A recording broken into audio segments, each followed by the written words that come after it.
It is my opinion that you do not really understand the concept of banking. All the banks are broke. Bank Santander, Deutsche Bank, Royal Bank of Scotland, they're all broke. And why are they broke? It isn't an act of God. It isn't some sort of tsunami.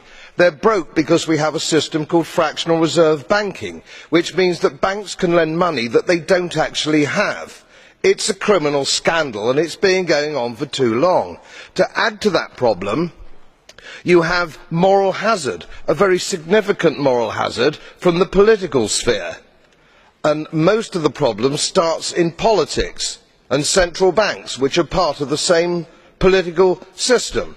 We have counterfeiting, sometimes called quantitative easing, but counterfeiting by any other name. The artificial printing of money, which if any ordinary person did, they'd go to prison for a very long time. And yet governments and central banks do it all the time. Central banks repress the amount of interest that rates are, so we don't have the real cost of money.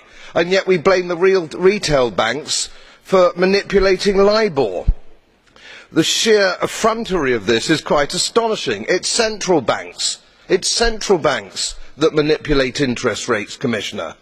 And plus, underneath all this, we talk loosely, in a rather cavalier fashion, do we not, about deposit guarantees. So when banks go broke through their own incompetence and chicanery, the taxpayer picks up the tab. It's theft from the taxpayer. And until we start sending bankers, and I include central bankers and politicians, to prison for this outrage, it will continue.